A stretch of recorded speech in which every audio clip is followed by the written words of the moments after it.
Pertumbuhan ekonomi Indonesia yang luar biasa saat ini, dengan proyeksi produk domestik bruto, GDP, mencapai 1,5 triliun dolar pada akhir tahun 2024, mencerminkan transformasi signifikan yang terjadi sejak krisis keuangan Asia beberapa dekade lalu. Angka-angka ini tidak hanya sekedar statistik, melangkah lebih jauh, ekonomi digital Indonesia juga mengalami perkembangan pesat. Negara ini kini menjadi tuan rumah bagi industri e-commerce terbesar di Asia Tenggara, selaras dengan meningkatnya jumlah startup bernilai tinggi yang menarik perhatian talenta dari seluruh dunia. Fenomena ini menunjukkan bahwa Indonesia tidak hanya mengikuti tren, tetapi juga menjadi bagian integral dari ekosistem inovasi global. Di sisi politik, kebijakan non-alignment yang diusung Indonesia, yang berakar dari Konferensi Bandung 1955, memainkan peranan penting. Kebijakan ini memungkinkan Indonesia untuk mempertahankan kemandirian sambil berinteraksi dengan kekuatan besar, terutama dalam pengelolaan hubungan kompleks dengan Amerika Serikat dan China.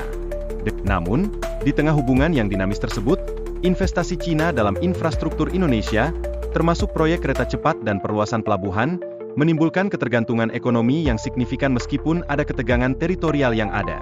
Menariknya, Indonesia tetap berhasil menjaga otonomi dalam negosiasi yang berlangsung, menunjukkan kematangan dalam diplomasi. Sekitar 60% perdagangan maritim dunia melewati perairan Indonesia, menjadikannya sebagai jalur utama yang tidak hanya menguntungkan secara ekonomi, tetapi juga berpotensi menempatkan Indonesia sebagai pemimpin dalam sektor logistik.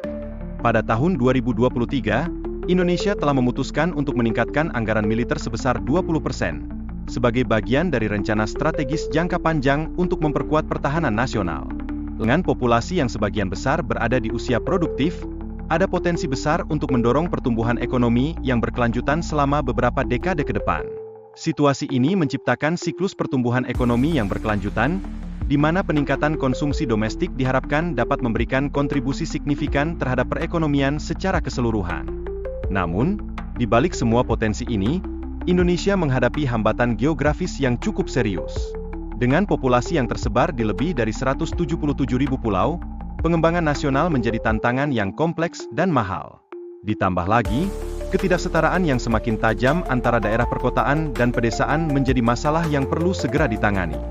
Akhirnya, tantangan lain yang tidak kalah penting adalah masalah politik dan potensi korupsi yang dapat menghambat kemajuan ekonomi Indonesia.